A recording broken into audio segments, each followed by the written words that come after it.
চেল, আমার বড় মামার বন্ধুর দ্বিতীয় বউয়ের বড় ভাইয়ের শালার বউয়ের মামা একজন পুলিশ। ঝামেলা হলে উনি সামলে নেবেন। আপনিটা একটু বেশি কাছের হয়ে গেল না? চুপ করে বয়, নয়তো ঠোঁট ছেলেই করে দেবো আমি তোর। আজকাল বড্ড কথা বলিস তুই। আব্রাহামের ঝাঁঝালো কণ্ঠে শিহাব চুপ করে গেল। আব্রাহামের তীক্ষ্ণ নজর সামনের গলিটায়। একটা হাত তার গাড়ির স্টিয়ারিংয়ে, আরেক হাত গিয়ার লিভারে। শিহাব তাকিয়ে আছে বন্ধুর দিকে।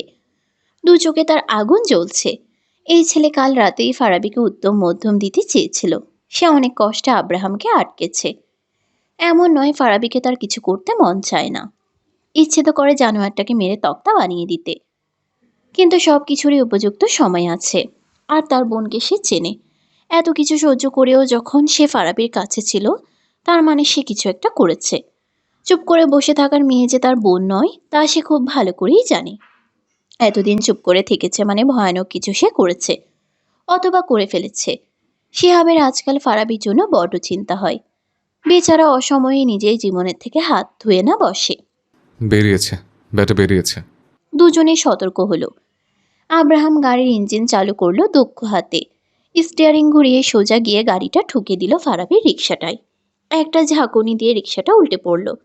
রিকশা চালক তেমন একটা ব্যথা না পেলেও ফারাবি ব্যথা পেল খুব। কপালটা ফেটে গিয়েছে পুরো। সেই ফাটা জায়গা থেকে কল কল করে রক্ত বইছে।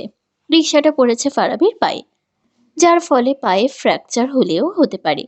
আব্রাহাম রিভার্স গিয়ারে নিয়ে সেখান থেকে মানে মানে কেটে পড়ল। ভয় পেয়েছিস? না, আনন্দ পেয়েছে। ওই জার্নের রক্ত দেখে মনটা শান্ত হয়ে গিয়েছে। শিহাব হাসল। তা দেখে আব্রাহাম বলল, হাসছিস কেন? আমার মনে হচ্ছে তুই সাইকো হয়ে গেছিস। আব্রাহাম মুখ বেঁকালো, বলল, এতটুকুতে এত বড় উপাধি দিয়ে দিলে? না, এতটুকুর জন্য নয়। তাহলে? সাইকোকে যে ভালোবাসে সে তো সাইকোই হয়। বন্ধুর কথার মানেটা বুঝল না আব্রাহাম। সে ভ্রু বাঁকা করে তাকিয়ে রইল বন্ধুর দিকে। তোর মনে হয় শ্রাবণ চুপচাপ সব মেনে নিয়েছে? না, মেনে নেয় নেই। সে তো কি সব কাগজে সই করে নিয়েছে ফারাবির। শ্রাবণ এতটুকু চুপ থাকার মেয়ে? এবার আব্রাহাম ভাবুক হলো। আসলেই তো, সে তো আগে এটা ভেবে দেখেনি। শ্রাবণ এত সহজে চুপ থাকার মেয়ে নয়। তাহলে সে মেনে নিল কেন? কি করেছে তোর বোন?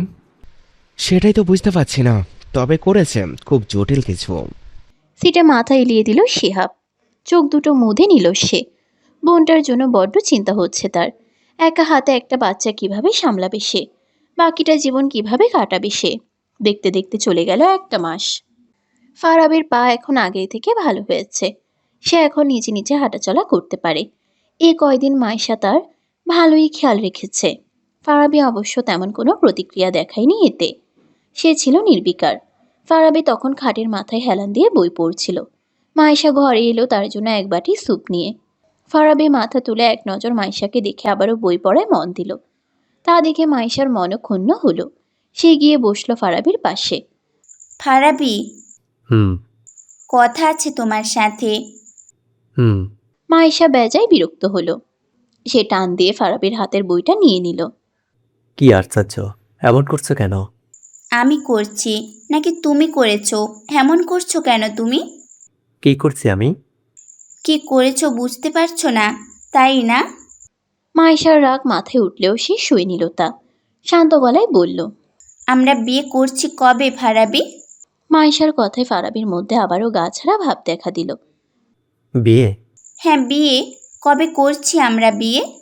ফারাবি উত্তর দিল না। তার এই চুপ থাকাটা গায়ে কাটা দিয়ে উঠল মাইশার। সে তেজস্বী গলায় বলল, দেখো ফারাবি, আমাকে শ্রাবণ ভেবো না যে আমি তোমাকে এত সহজে ছেড়ে দেব। আমাকে বাজারের মেয়ে ভেবেছো যে যখন খুশি আসবে নিজের খাইশ মিটিয়ে চলে যাবে। তা তো হচ্ছে না। 2 দিনের মধ্যে যদি আমাকে বিয়ে না করেছো তবে দেখবে আমি মাইশা কি কি করতে পারি। হাতের বইটা বিছানায় ছুঁড়ে ফেলে গট গট পায়ে মাইশা চলে গেল। মাইশার যাওয়ার দিকে তাকিয়ে রইল ফারাবি। মাইশার প্রতি তার মনের কোনো টান নেই। যা আছে সব শারীরিক টান। এ কথা মিথ্যে না, সে শারীরিক টানেই মাইশার কাছে গিয়েছিল। আর গিয়েই নিজের সর্বনাশটা সে করেছে। শ্রাবণীকে খুব মিস করে ফারাবি। শ্রাবণী যখন ছিল পুরো বাসাটা মাতিয়ে রাখত সে। তার হাসি ঘরের প্রতিটি দেয়ালে বাড়ি খেত। কি মধুর ছিল সে হাসির শব্দগুলো। অপরদিকে ছোট্ট প্রাণটা ধীরে ধীরে বড় হয়ে উঠছে। কদিন আগে এই ছোট বাচ্চাটার আকিকা দেওয়া হয়েছে। খুব সুন্দর একটা নামও দেওয়া হয়েছে তার, শ্রাবণের মেয়ে মেঘ। নামটা অবশ্য স্নিগ্ধ দিয়েছে। সকলে তা পছন্দও করেছে বটে। বাড়িতে শ্রাবণীর দিনটা মন্দ কাটছে না। সকলের সাথে খুব ভালো একটা সময় কাটছে তার।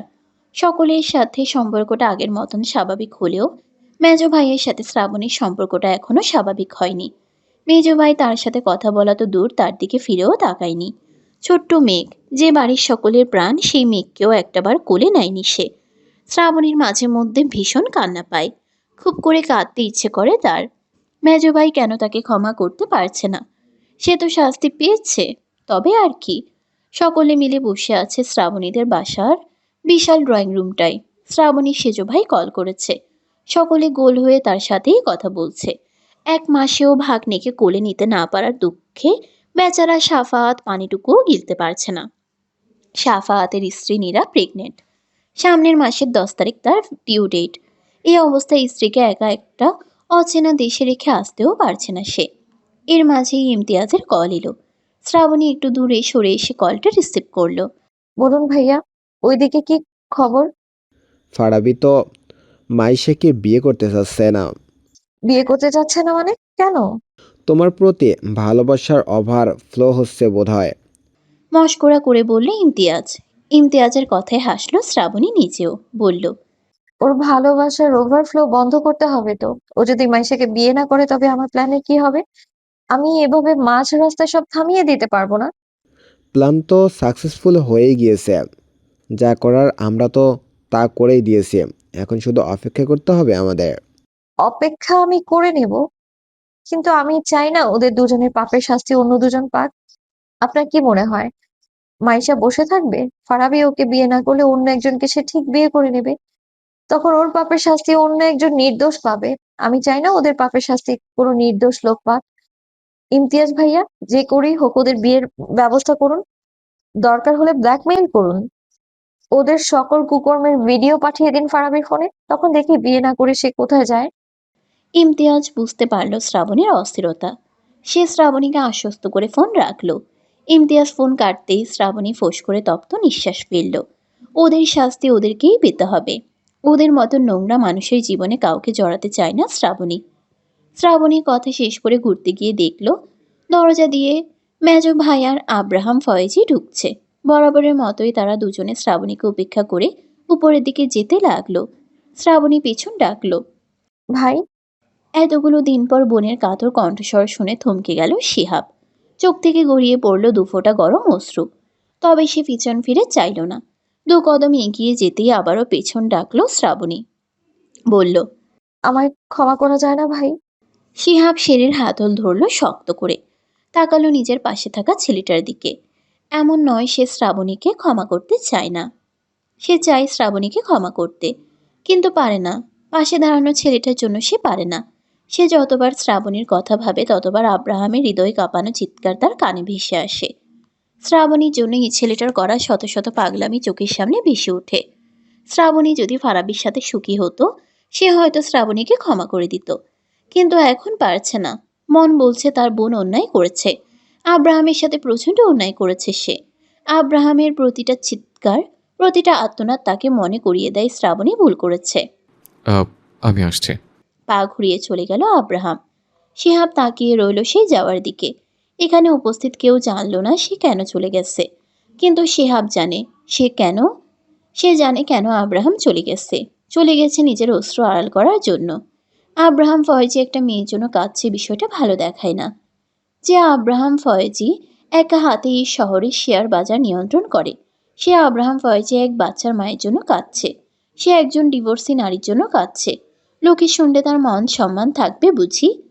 কোন বাবা তার কাছে নিজের মেয়ে দেবে? শিহাব নিজেও কিছু না বলে উপরের দিকে চলে গেল। শ্রাবণী সেখানেই ঠাই দাঁড়িয়ে রইল। এতটা অবহেলা! সে কি এতই বড় অন্যায় করছে যে তাকে ক্ষমা করা যায় না? উত্তর পাশের দেয়ালটায় জল রঙে আঁকা শ্রাবণীর এক বিশাল ছবি টানানো। ছবিটা আব্রাহাম নিজের হাতে এঁকেছিল। খুব যত্ন করে এঁকেছিল সে। শ্রাবণী তখন অষ্টাদশী কন্যা। কালো দীঘল চুল, সাথে অধর কোলে স্নিগ্ধ হাসি। এমন রূপ দেখে প্রেমে না পড়ে থাকা যায় বুঝি? যায় না। আব্রাহামও পারেনি নিজেকে আটকাতে। কিন্তু সমস্যা একটাই, শ্রাবণী তার সবচেয়ে ভালো বন্ধুটির একমাত্র বোন।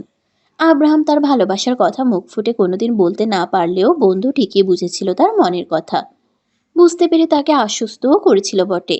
তবুও শ্রাবণী তার হলো না, কারণ শ্রাবণী তাকে চায়নি। চেয়েছিল অন্য একজনকে, অন্য একজন পুরুষের মাঝে সে নিজের সুখ খুঁজেছিল। সে নিজের সুখের জন্য ঘরবাড়ি ছেড়েছিল, আর আব্রাহাম হারিয়েছিল নিজের সুখ।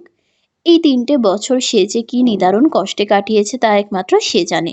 সুখ হারিয়ে মানুষ ভালো থাকতে পারে না। আব্রাহামও ভালো নেই। সে তপ্ত নিঃশ্বাস ফেলে আলতো করে হাত বুলিয়ে দিল জল রঙে আঁকা শ্রাবণীর ছবিটায়। শ্রাবণ, তুমি কেন আমার হলো না শ্রাবণ? তুমি আমায় কেন ভালোবাসলে না? আমাকে ভালোবাসলে তুমি আজ এভাবে ঠকতে হতো না শ্রাবণ। তুমি যদি একবার আমার হতে, আমি তোমায় মাথার তাজ বানিয়ে রাখতাম। তুমি কেন আমার হলে না? তুমি কেন আমার চোখের নিচের জন্য এক সমুদ্র প্রেম দেখতে পেলে না শ্রাবণ? কেন আমাকে ডুবিয়ে দিয়ে গেলে দুঃখের অতল সাগরে? কি পেলে তুমি তার বিনিময়ে? দিন শেষে তোমার সুখ তোমায় কি দিল শ্রাবণ? একটা ভঙ্গুর হৃদয় ছাড়ার কিছুতে সে তোমাকে দেয়নি শ্রাবণ। তবে কেন তুমি তার মাঝে নিজের সুখ খুঁজতে গেলে? ভঙ্গুর হৃদয় নিয়ে বাঁচার সহজ কথা নয় শ্রাবণ। আমি জানি তার ব্যথা, তার যন্ত্রণা আমি জানি। তুমি কেন আমায় চাইলে না শ্রাবণ? কি হতো একটাবার আমাকে চাইলে? তুমি যদি একটা বার আমাকে চাইতে তবে আমার দুঃখ থাকতো না, আর না তোমাকে ঠকতে হতো। শ্রাবণ, ভালোবাসা আমার, আমি তোমাকে বড্ড বেশি ভালোবাসি। তুমি আমার এক জীবনের না হওয়া এক প্রিয় সুখ। সেই সুখ আমি ছুঁতে পারিনি, আর না পেরেছি কখনো তো অনুভব করতে। তুমি আমার অধরা সুখ হয়ে রয়ে গেলে শ্রাবণ। তবু আমি তোমায় ভালোবাসি, খুব করে ভালোবাসি তোমায়। আব্রাহামের কপল বেয়ে গড়িয়ে পড়ল কয়েক ফোঁটা তপ্ত অশ্রু। সে দ্রুত হাতে মুছে নিল সেই অশ্রু। 32 বছর বয়সে এক পুরুষ কাঁদছে। বিষয়টা মোটেও ভালো কথা নয়। এমনিতেই তার এখনো বিয়ে থা হয়নি। মেয়ের বাপ এসব জানলে তার কাছে মেয়ে দেবে বুঝি? কখনোই দেবে না। তখন সে করবেটা কি? পাগলা মসজিদের সামনে প্রতি শুক্রবার ভিক্ষার থালা নিয়ে বসবে? ছ্যা, কি বিশ্রী সেই দৃশ্য! ভাবতেই গা গুলিয়ে উঠল তার। অবশেষে ফারাবি আর মাইশার বিয়েটা হয়ে গেল। ফারাবি সহজে রাজি হয়নি। তাকে রাজি করাতে হয়েছে। এই শুভ কাজটা ইমতিয়াজ নিজে করেছে। তার কাছে ফারাবি আর মাইশার যতগুলো অন্তরঙ্গ মুহূর্তের ছবি ভিডিও ছিল সব একটা একটা করে সে ফারাবিকে সেন্ড করেছে। হুমকিও দিয়েছে কিছুটা। ব্যাস এতেই কাজ হয়ে গেছে। ফারাবির আবার সম্মানের ভয় অনেক। বউ রেখে অন্য নারীর কাছে যেতে তাদের সম্মানে লাগে না। সম্মানে লাগে এই কথা 5 কান হবে ভেবে। ওদের বিয়েটাও ইমতিয়াজ নিজে দাঁড়িয়ে থেকে দিয়েছে। সাক্ষীও হয়েছে বিয়ের। কাবিন নামায় সই করে ফারাবি একবার ঘাড় ঘুরিয়ে ইমতিয়াজের দিকে তাকালো। এই লোকটাকে তার একদম সহ্য হয় না। দেখলেই 2 ঘা বসিয়ে দিতে ইচ্ছে হয়।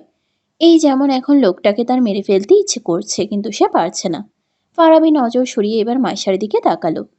মেয়েটার মুখে হাসি লেপ্টে আছে, যেন সে কতকালের আরাধ্য কিছু পেয়ে গেছে। ফারাবি ফোঁস করে দুটো নিঃশ্বাস ফেলল। সবকিছুই কেমন ত্যক্ত লাগছে তার কাছে। মনে হচ্ছে এখান থেকে পালিয়ে গেলেই সে বেঁচে যাবে। আপনাদের নতুন জীবনের জন্য অনেক অনেক শুভকামনা। আশা করি নিজেদের কর্মফল খুব দ্রুত পেতে শুরু করবেন। মিষ্টি হেসে কথাগুলো বলে ইমতিয়াজ প্রস্থান করলো। সে আর দাঁড়ালো না। দাঁড়াতে ইচ্ছে হলো না তার। এই 2 বেয়াদবকে তার সহ্যই হয় না। আর এই মাইশা, এই বেহায়াকে দেখলে তার এতদিনের ছাই চাপা দেওয়া রাগটা মাথাচাড়া দিয়ে ওঠে। ইচ্ছে করে মেরে পুঁতে ফেলতে। কিন্তু তা করা যাবে না। মৃত্যু এদের জন্য খুব সহজ শাস্তি হয়ে যাবে। আর এতটা সহজ শাস্তি ওদের প্রাপ্য নয়। চলো যাওয়া যাক। দাঁড়াও। ফারাবির কথায় দাঁড়ালো মাইশা। ব্রু কুচকে কৌতূহলী দৃষ্টিতে তাকালো ফারাবির দিকে। এত এত ছবি ভিডিও ইমতিয়াজ কোথায় থেকে পেল? তা আমি কি করে জানবো বলো তো? সিলেটের ভিডিওটা দিয়ে বলেছিল ওইটা শ্রাবণ দিয়েছে। তাহলে হতে পারে এগুলো ও শ্রাবণ দিয়েছে। শ্রাবণ এই ভিডিওগুলো ওনাকে কেন দেবে? তাও আবার আমাদের ব্ল্যাকমেল করার জন্য? আমরা বিয়ে করি এটা কেন ইমতিয়াজ চাইছে? আর শ্রাবণী কেনই বা তাকে সাহায্য করছে? ইমতিয়াজের এতে কি লাভ? আর শ্রাবণীর বা কি লাভ এতে? প্রশ্নগুলো মাইশার মাথাতেও এসেছিল, কিন্তু সে এটাই বুঝতে পারছে না এখানে গুটি কে আর চালক কে। ইমতিয়াজ আর শ্রাবণী দুজনই এক লেভেলের খেলোয়াড়। তাদের চাল ধরতে পারা সহজ কথা নয়। হতে পারে তারা এক হয়ে খেলছে।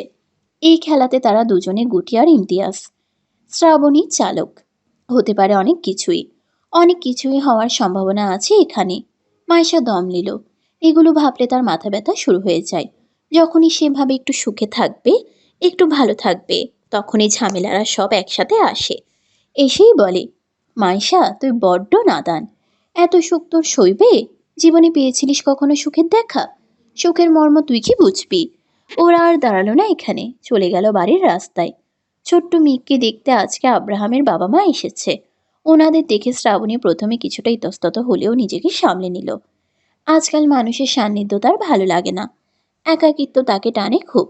একা থাকলে যদিও নিজের সেই ভয়ানকভাবে ঠকে যাওয়ার কথাগুলোই মাথায় ঘুরে বেশি, তবুও একা থাকতে ভালো লাগে শ্রাবণীর। মানুষ দেখলেই তার ভয় লাগে।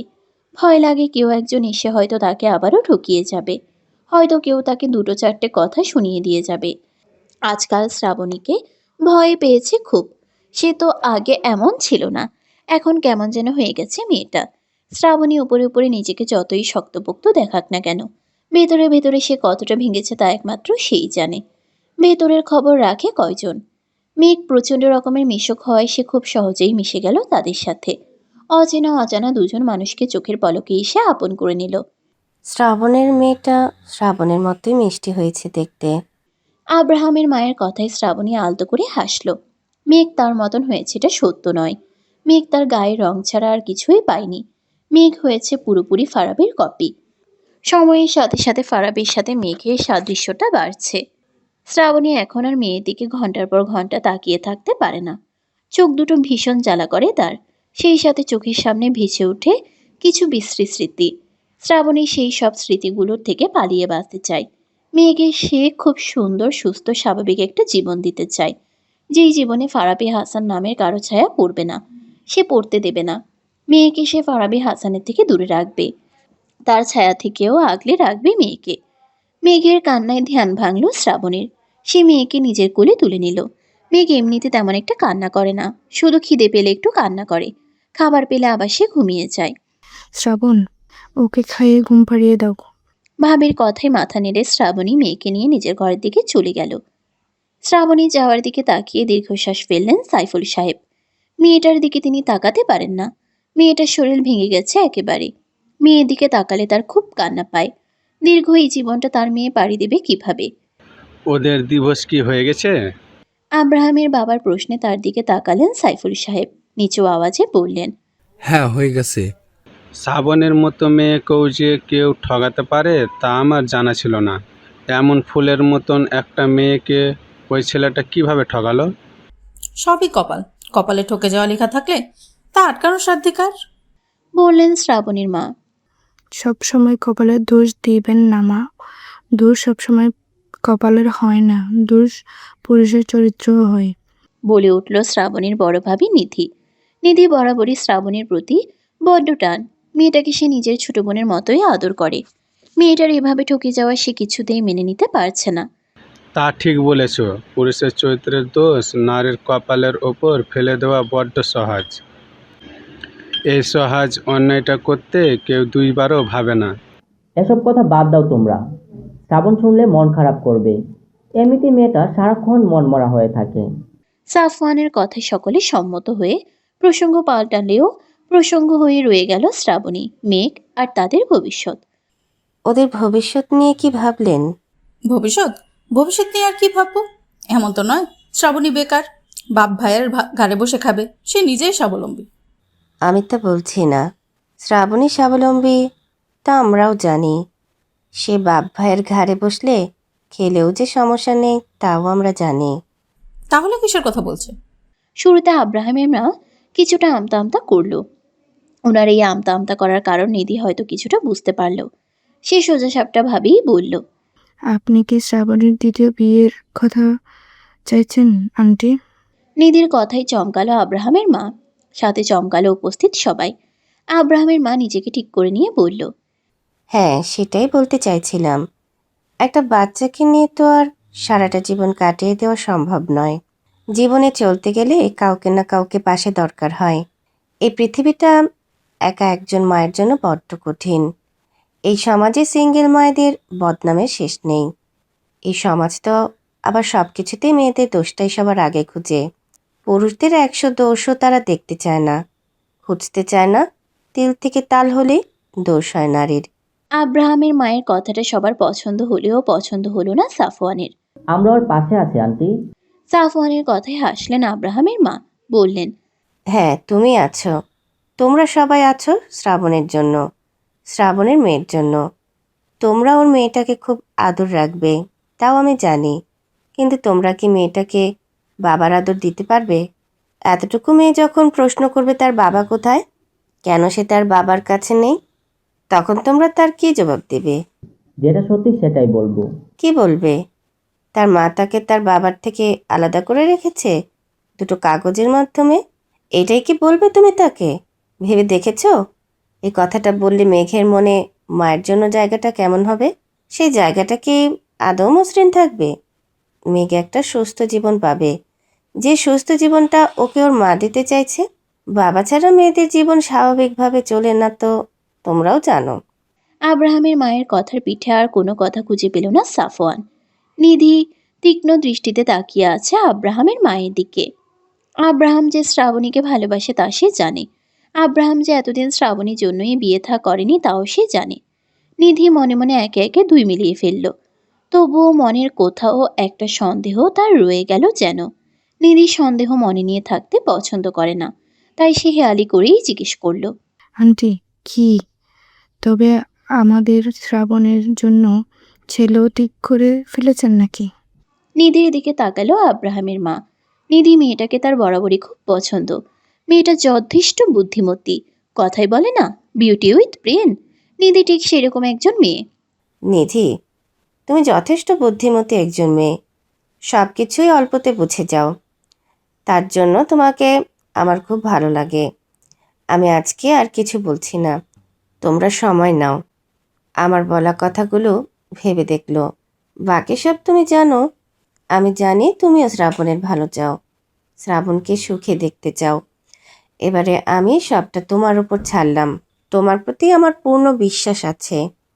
আমি জানি তুমি পারবে। তুমি শ্রাবণের আর মেঘকে একটা সুন্দর আর সুস্থ জীবন দিতে আমাদের সাহায্য করবে। ওনার কথার মানে কেউ বুঝলো না তেমন। সাফওয়ান তাকিয়ে রইল স্ত্রীর দিকে। কি জানি নিধি আর আন্টি বা কিসের কথা বলছেন। এই বিষয়ে তাদের মাঝে আর কোনো কথা হলো না। আব্রাহামের বাবা মা আরও কিছুক্ষণ সময় কাটিয়ে চলে গেলেন নিজের গন্তব্যে। তোমার কি মনে হয় নিধি পারবে? নিধির ওপর আমার বিশ্বাস আছে। এতটা বিশ্বাস কি করে? আর নিধির কথা ওরা কেন বিশ্বাস করবে? ওরা নিধির কথা কেন বিশ্বাস করবে? ওদের যদি কিছুতে বিশ্বাস করতে হয় সেটা হবে আমার ছেলের স্বচ্ছ ভালোবাসা। ওরা বিশ্বাস করবে আমার ছেলেকে। স্ত্রীর কথায় দীর্ঘ নিঃশ্বাস ফেললেন আতাউর ফয়েজি। শ্রাবণীকে যে তার ছেলেটা বড্ড বেশি ভালোবাসে। একবার তিনি ছেলেকে হেরে যেতে দেখেছেন, আরেকবার পারবেন না। এবার আর তিনি ভালোবাসায় ছেলেকে হারতে দেবেন না। তার জন্য তাকে যা কিছু করতে হয় তিনি করবেন। ছেলেকে আর ভাঙতে দেবেন না তিনি। ছেলে নীরব কান্না তিনি অনেক সহ্য করেছেন, আর না, বাবা হয়ে তিনি ছেলে নীরব কান্না আর সইতে পারবেন না। তার ছেলেটাকে তিনি সুখী দেখতে চান। এই জীবনে তার আর কোনো চাওয়া নেই। ছেলেটা নিজের সুখ পাওয়ার আরও একটা সুযোগ পেয়েছে। তিনি চান না এই সুযোগ হাতছাড়া করতে। ছেলেকে সুখী করার জন্য এবারে তিনি সম্ভাব্য সকল কিছু করতে প্রস্তুত। আব্রাহামের বাবা মা চলে যেতেই সাফওয়ান নিধিকে ধরল। নিধি, আন্টি কি বলে গেল? কি জানো তুমি? শুধু আমি না, আরও একজন জানে। সে আমার থেকেও বেশি জানে আর ভালো করে জানে। আমি যে জানি তা আবার ওরা জানে না। নিধির কথায় বিরক্ত হলো সাফওয়ান, যা তার চোখে মুখে স্পষ্ট। এত ঘুরিয়ে পেঁচিয়ে কথা বলে এই মেয়ে মনে চায় ঠোঁট সেলাই করে দিতে। নেহাত এই মেয়েকে সে ভালোবাসে তাই কিছু বলতে পারে না। তার সকল অত্যাচার সে মুখ বুঝে সহ্য করে যায়। নিধি, মা আমার, আর হেয়ালি করো না। আমরা তো কিছুই বুঝতে পারছি না। কি জানো তুমি? আর কারা জানে না তুমি জানো? আব্রাহাম শ্রাবণকে ভালোবাসে, আজকে থেকে নয়, 10 বছর আগে থেকে। শ্রাবণের জন্য আব্রাহাম এখনো বিয়ে শাদী করেনি। শ্রাবণের বিরহে দেবদাস হয়ে বসে আছে সে। এক চোটে কথাগুলো বলে থামল নিধি। সকলে অবিশ্বাস্য দৃষ্টিতে তাকিয়ে আছে নিধির দিকে। নিধির কথা তাদের বিশ্বাস করতে কষ্ট হচ্ছে। আব্রাহাম শ্রাবণকে ভালোবাসে, তাও 10 বছর আগে থেকে। এটা কি করে সম্ভব? সে যদি এতই ভালোবাসে তাহলে বলল না কেন? এতকাল কিসের অপেক্ষায় ছিল সে? ফারাবির সাথে শ্রাবণের বিয়ে হয়েছে মোটে 4 বছর হয়েছে। তাহলে বাকি 6 বছর সে করেছেটা কি? গরুর ঘাস কেটেছে? মেজাজ চটে গেল সাফওয়ানের, তেজি গলায় বলল, এতই যখন ভালোবাসে তাহলে বললো না কেন? এই কথা আর কে জানে? শিহাব জানে। শিহাব? সকলে আরও এক দফা অবাক হলো। শ্রাবণীর সাথে শিহাবের এই কঠোর আচরণের কারণ কি তাহলে এটাই?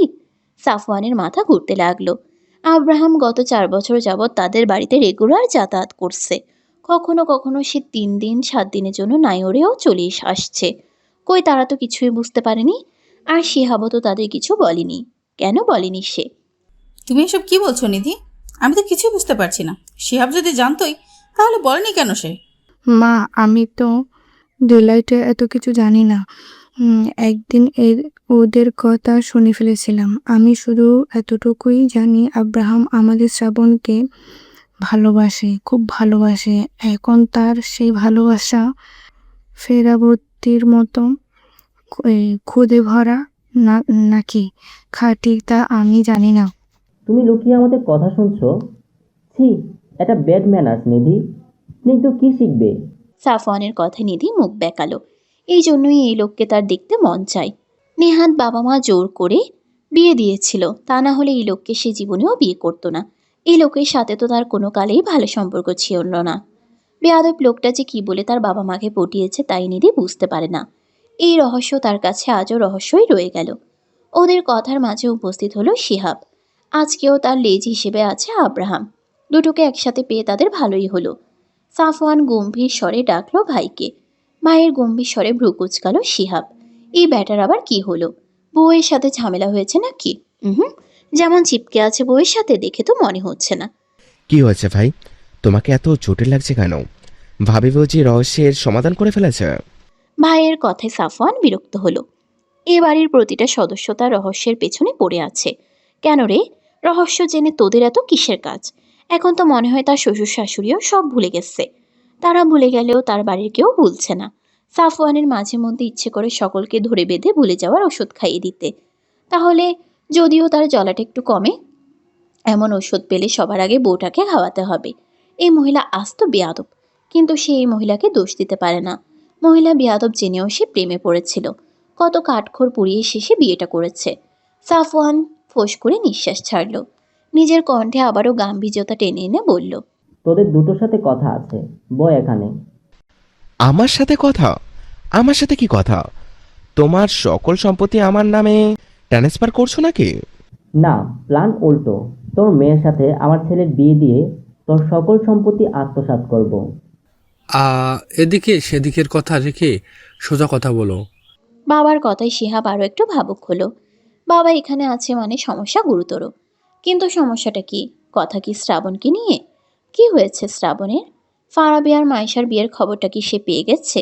খবরটা শুনে সে বুঝি মন খারাপ করেছে? হতে পারে। বোনের জন্য দুঃখ পেল শিহাব। কি হয়েছে আঙ্কেল? গুরুতর কিছু? তাই একটু গুরুতর বটে।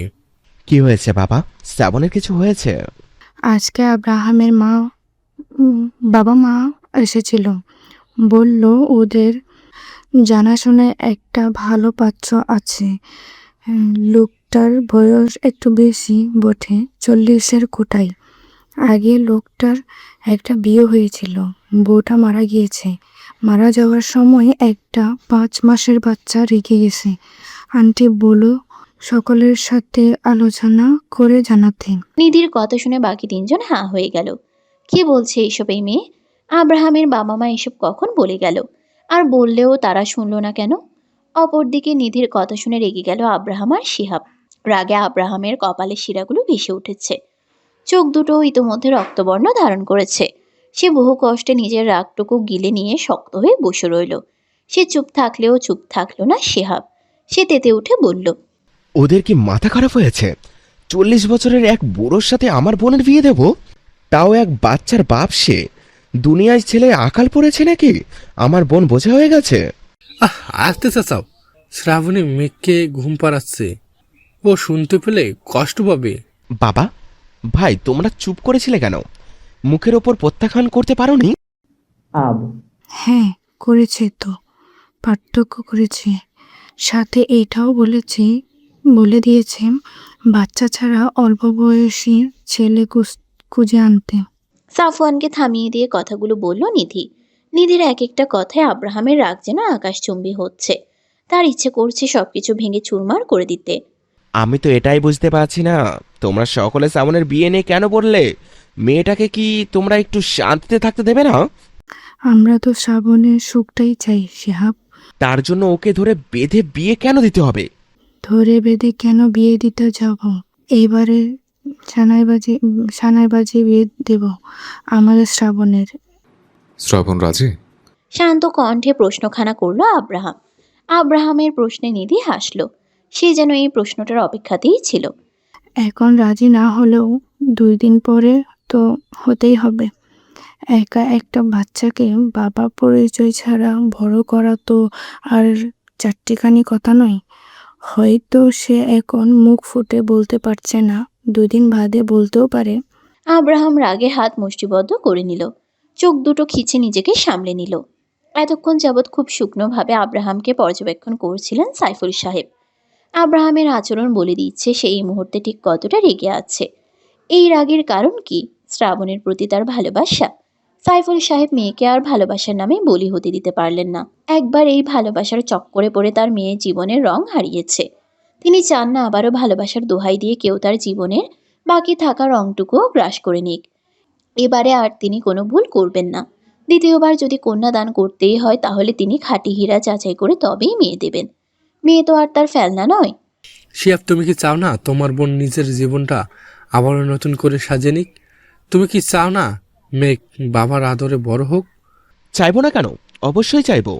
তাহলে আমাদের কাছে বাধা দিও না, যা হচ্ছে তা হতে দাও। মনে রেখো, শ্রাবণের একজন সঙ্গী দরকার, মেঘের একজন বাবার দরকার, শ্রাবণ আর মেঘের একজন অভিভাবক দরকার। বেশ শান্ত কণ্ঠে কথাগুলো বললেন সাইফুল সাহেব। ওনার কথায় শিহাব কোনো প্রতিউত্তর না করে বন্ধুর দিকে তাকালো। ছেলেটা মাথা নিচু করে বসে আছে। হুট করেই আব্রাহাম উঠে দাঁড়ালো। কাউকে কিছু না বলেই সদর দরজার দিকে পা বাড়ালো সে। সকলে তার যাওয়ার দিকে তাকিয়ে রইল। সকলেই বুঝল তার মনের অবস্থা। কেউ তাকে আটকালো না। সাইফুল সাহেব আব্রাহামে যাওয়ার দিকে তাকিয়ে মনে মনে বিড়বিড় করলেন, তুমি যদি আসলেই আমার শ্রাবণকে ভালোবাসে থাকো তবে তোমাকে অগ্নি পরীক্ষা দিতে হবে। আর একবার আমি মেয়েকে আগুনে ফেলেছি, এই ভুল আমি দ্বিতীয়বার করব না। দরকার পড়লে মেয়েকে সারা জীবন নিজের কাছে রেখে দেব, তবু অপাত্র মেয়েকে দেব না। ঘড়িতে সময় তখন 12টা ছাড়িয়ে গেছে। মেঘ একটু আগেই ঘুমিয়েছে। মেয়েকে ঘুম পাড়াতে পাড়াতে শ্রাবণীর চোখের ঘুম গায়েব হয়ে গেছে। অন্য সময় মার সাথে থাকলেও আজকে বাবার প্রেশার বেড়েছে বলে শ্রাবণী নিজেই তাকে আসতে বারণ করেছে। সে একা হাতে মেঘকে ভালোই সামলাতে পারে। শ্রাবণী তখন উদাস হয়ে জানালার কাছটাই বসেছিল। আজকেও আকাশে চাঁদ উঠেছে। শ্রাবণী একবার চাঁদটাকে দেখে ঘাড় ঘুরিয়ে মেয়েকে দেখল। তার মেয়েটাও চাঁদের থেকে কম কিছু না। মেয়েটার জন্য শ্রাবণীর বড্ড দুঃখ লাগে। সে যদি ভুল মানুষকে বিশ্বাস না করতো তবে মেয়েটা তার বাবার আদর থেকে বঞ্চিত হতো না। নিজেকে বড্ড দোষী লাগে তার। মনে হয় তার দোষেই আজ মেঘের জীবনে বাবার ছায়া নেই। শ্রাবণীর ভাবনার মাঝেই তার ফোনটা বেজে উঠল। শ্রাবণী না দেখেই ফোনটা রিসিভ করে কানে তুলল। অপর পাশে এক বিশ্রী নীরবতা। কে বলছেন? শ্রাবণী ভ্রু কুঁচকাল। উত্তর আসলো না। ভেসে এলো দুটো দীর্ঘশ্বাস। দীর্ঘশ্বাসগুলো শ্রাবণীর পরিচিত নয়। সে কান থেকে ফোন সরিয়ে নম্বরটা পরখ করে দেখল। নম্বরটা চেনা চেনা লাগলেও মস্তিষ্ক ঠাহর করতে পারল না কিছু। শ্রাবণী ফোনটা আবারও কানে চেপে ধরল। সে কিছু বলবে তার আগে অপর পাশ থেকে কেউ একজন খুব করুণ গলায় বলে উঠল, শ্রাবণ, আমার হলো না কেন শ্রাবণ? আমার হতে তোমার এত কিসের দ্বিধা, এত কিসের অনীহা শ্রাবণ? আমি তো তোমায় ভালোবাসি, তোমার অংশটাকেও খুব ভালোবাসি। ওর হাসিটা এত সুন্দর কেন শ্রাবণ? কেন তোমায় ওই ছোট্ট জানটা আমাকে এত করে কেন টানে? কে যত করেছে তোমরা মা মেয়েতে আমাকে? শ্রাবণ, আমাকে কি একটা সুযোগ দেওয়া যায় না? আমি কি এত অযোগ্য তোমার? এত অযোগ্য আমি যে আমাকে ভালোবাসা চায় না? আমাকে একটাবার সুযোগ দেওয়া যায় না? শ্রাবণ, আমাকে একবার সুযোগ দেবে শ্রাবণ? আমি কথা দিচ্ছি, মেয়েকে আর মেয়ের মাকে আমি খুব করে আগলে রাখবো। তাদের উপরে কোনোদিন কোনো আঁচ আসতে দেব না। শ্রাবণ, এই শেষবারের মতন তোমরা কি আমার হবে শ্রাবণ? আমি কথা দিচ্ছি, তোমাদের কোনো দিন ছেড়ে যাব না আমি। শেষ নিঃশ্বাস অবধি তোমাদের আঁকড়ে ধরে থাকবো আমি। কাতর গলার কথাগুলো শ্রাবণী মন দিয়ে শুনল। অপর পাশের ব্যক্তির হয়তো আরো কিছু কথা ছিল, কিন্তু শ্রাবণী তা শুনতে চাইল না, তার শুনতে ইচ্ছে হলো না। সে আলগোছে কান থেকে ফোনখানা সরিয়ে এনে কলটা কেটে দিল। সে শুধু কল কেটেই শান্ত হলো না, ফোনটা বন্ধ করে রেখে দিল একপাশে। দুনিয়াতে ভালোবাসা বলতে কিছু হয় না, সবকিছু মোহ। মোহ কেটে গেলে ভালোবাসা নামক বস্তুটাও ফিকে হয়ে যায়। শ্রাবণী আর ভালোবাসা চায় না, জীবনে আর কাউকে চায় না সে।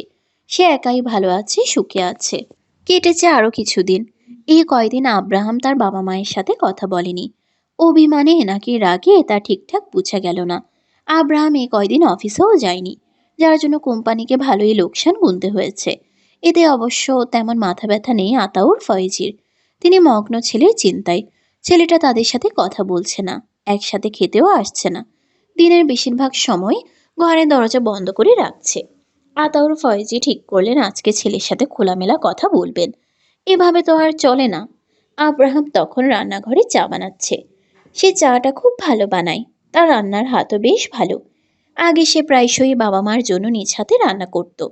এখন আর সেসবে মন টানে না তার। আবরা, বাবার ডাকে মাথা তুলে তাকালো আব্রাহাম। একবার বাবাকে দেখে আবারও নিজের কানে মন দিল সে। কি হয়েছে? তোমরা কথা বলছো না কেন? আব্রাহামের হাত থেমে গেল। সে পূর্ণ দৃষ্টিতে তাকালো বাবার দিকে, শান্ত কণ্ঠে বলল, তোমরা জানতে না আমি শ্রাবণকে ভালোবাসি? হ্যাঁ, জানি তো। জানি বলেই তো ওই দিন শ্রাবণীর বাসায় গিয়ে তোমাদের বিষয়ে ভাবতে বলে এলাম। সরাসরি বলিনি অবশ্যই, তবে নিধি সবটা জানে। তোমার মা ওকে বলে এসেছে পরিবারের বাকিদের সাথে কথা বলতে। আমরা তো বলে এসেছি তুমি শ্রাবণ আর মেঘকে খুব ভালো রাখবে। ওদের যেমন তোমাকে দরকার, তোমারও ওদের দরকার। বাবার কথায় আব্রাহাম অবাক হলো বটে। তারা এসব বলে এসেছে, তাহলে নিধি তখন এসব কেন বলল? নিধিকে তো এর জবাব দিতেই হবে। আব্রাহাম আর দাঁড়ালো না, ছুটলো বাইরের দিকে। পেছন থেকে বাবা তাকে ডাকলো। কোথায় যাচ্ছ আবার? নিধির সাথে বোঝাপড়া করতে যাচ্ছি। আব্রাহামকে আর পাই কে? এতগুলো দিন সে শুধু শুধু বিরহের সাগরে ডুবেছিল। কত শতই না পরিকল্পনা এঁটেছিল মাথায়। খুনটুন করার পরিকল্পনাটা করতেও বাদ রাখেনি ছেলেটা। তবে আজকে সে নিধিকে ছাড়বে না। নিধি যে তার থেকে একটা শুকনো বদলা নিয়েছে তা আব্রাহাম ঠিকই টের পেয়েছে। নিধির বিয়েতে তো সে কম কুটনামি করেনি। নিধি তো তাকে আর শিহাবকে প্রায়ই বন্ধু নামের কলঙ্ক বলে গালি দেয়, মাঝে মধ্যে হুমকি ধমকিও দেয়। মেয়েটা যে সুবিধার নয় তা তো সে আগে থেকেই জানে। তবে স্বামীর সঙ্গে থেকে থেকে যে তার থেকে এমন কুটনামি শিখবে তা তো আর তার জানা ছিল না। নিধি, আয় নিধি, কোথায় তুই? বাইরে আয়, তোর সাথে আমার কথা আছে। আব্রাহামের চেঁচামেচিতে বাড়ির সবাই জড়ো হলো। সকলেই প্রশ্নবিদ্ধ চোখে তাকিয়ে আছে আব্রাহামের দিকে। আরহাম, কি হয়েছে? নিধিকে কেন ডাকছো এভাবে? ওই বেয়াদব কোথায় আঙ্কেল? ডাকুন ওকে। ভদ্রভাবে কথা বল আরহাম।